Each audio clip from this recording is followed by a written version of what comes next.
Oke, dari penjelasan tadi, kita dapatkan kurang lebih diagram seperti ini. Yang tadi dijelasin ya. Oke, sekarang kita lanjut. Kita punya yang disebut specific energi, apa itu? Energi per unit weight relatif terhadap dasar dari si saluran. E-nya sama dengan Y, kedalaman ditambah V kuadrat per 2G.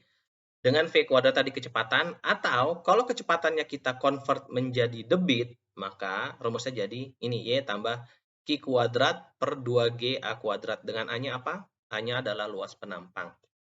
Ini ngaruh banget nih, kenapa? Kalau dalam konsep open channel flow, kita tuh jadi tahu gimana sih kita memprediksi aliran itu dengan pendekatan itu dengan melakukannya lewat pendekatan energi. Kenapa? Jadi kita nggak harus tahu alurannya alirannya seperti apa. Jadi kita cuma tahu satu titik dengan titik lainnya itu bisa dianalisa gitu. Berapa panjangnya nggak perlu, yang penting pendekatannya lewat energi. Oke, sekarang saya tanya ke teman-teman. Ini kita punya saluran nih. Tadi misalnya saluran apa namanya? Alur pelabuhan tadi. Paling mudahnya adalah dibuat kotak. Oke? Persegi panjang dengan dasarnya 4 meter dan kedalamannya Y, nggak ketahuan. Kita ingin tahu berapa sih kedalamannya. Pertanyaannya adalah, nih lihat bawahnya, berapakah kombinasi kecepatan antara V dan kedalaman air yang bisa melewati saluran air dengan penampang tersebut? Ternyata lumayan banyak. Kita coba ya. Saya sudah, tadi kita punya, itu kita gini ya, dasarnya 4 meter, dengan apa namanya, Q-nya, debit air yang masuknya 10 meter kubik per second, oke? Kita ingin tahu berapa sih kecepatan air yang mungkin terjadi di sini, dan kedalamannya kira-kira seperti apa. Saya sudah coba membuatnya dengan, apa namanya, ini saya dengan menggunakan Excel. Oke? Kita punya debit nih. Debitnya selalu konstan, kita bikinnya 10, 10, 10, 10, 10 ya, oke? Terus ceritanya di ujungnya, di hulunya, kita punya sebuah pintu air yang bisa kita buka tutup sehingga kecepatan airnya tuh bisa kita kontrol. Ini kita tentukan nih. Kita tentukan. Kita bikin dari yang paling kencang dia misalnya 10 meter per second sampai yang lambat 1 meter per second bisa turun satu-satu. Sehingga gitu ya, ada knobnya sehingga kalau kita geser, oh berkurang kecepatan. Oke. Maka kita punya apa namanya? Kita ingin mencari tadi spesifik energinya. Kita punya luas penampangnya. Apa luas penampangnya? Kalau dari gambar ini luas penampangnya adalah dasar 4 meter dikali ketinggiannya. Ketinggiannya berubah-berubah. Oke?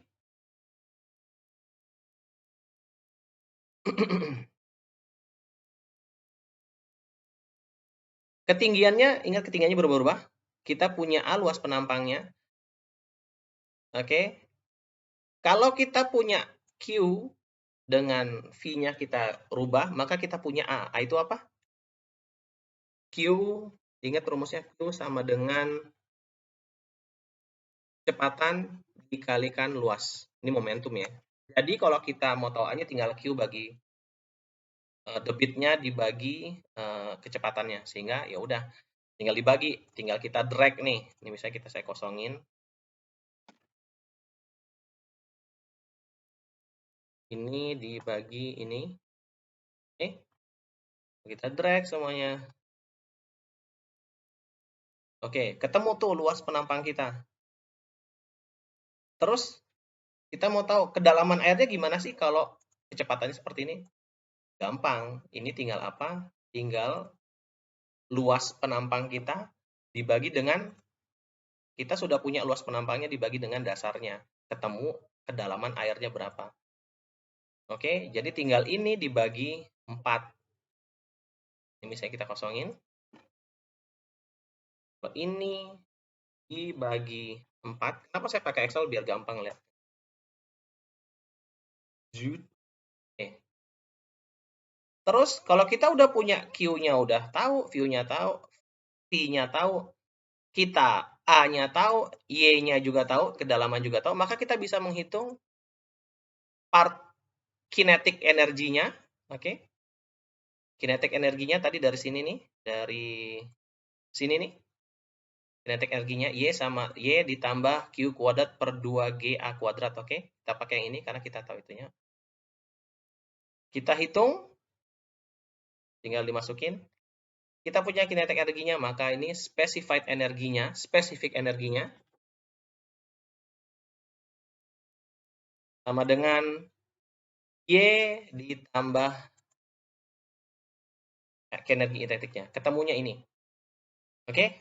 Ternyata menariknya, maka kita fokus ke grafik ini. Ternyata kalau kita bandingkan spesifik energinya tadi, spesifik energinya dengan kedalaman, X-nya ini adalah energi, oke? Depth-nya ini adalah kedalaman, maka ternyata grafiknya tuh seperti ini.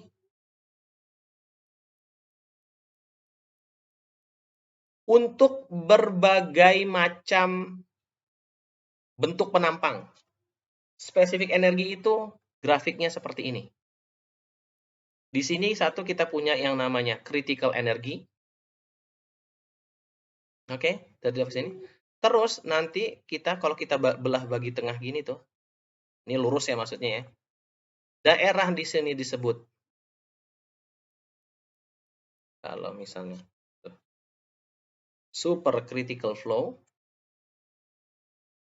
Di bawah sini kita sebutnya subcritical flow. Oke? Tapi kita tahu bahwa dari sebelumnya udah kita punya definisi. Kalau supercritical flow itu tergantung apa? Tergantung Rode number-nya. Oke? Dari sini kita punya tadi ini. Terus kita lihat juga, menariknya dari sini nih, menarik dari grafik ini adalah, ternyata untuk satu energi yang sama nih, misalnya kita bilang energinya 2000, ini 2 ya nih, salah nih, 2. 2 nih, 2 meter. Nih, titik ini. Ternyata energi yang sama itu, oke, aliran air yang memiliki energi 1, misalnya energinya 2, itu bisa menghasilkan 2 kedalaman yang berbeda. Yang pertama adalah kedalamannya misalnya di sini kita sebut aja 0,4, atau satu sisi lain adalah 2, kedalamannya 2 meter. Gitu. Ini apa namanya karakteristik dari spesifik energi. Ngaruhnya nanti apa? Ngaruhnya adalah tadi kita bisa memperkirakan kedalaman dari apa namanya? Kedalaman dari sebuah channel itu lewat pendekatan energi ini. Sampai sini ada pertanyaan? Kalau ada pertanyaan silahkan. Kita lanjut ke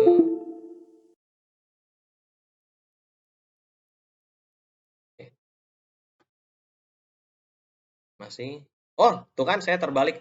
Berarti yang di atas garis itu disebutnya adalah subcritical, yang di bawah malah supercritical. Oke?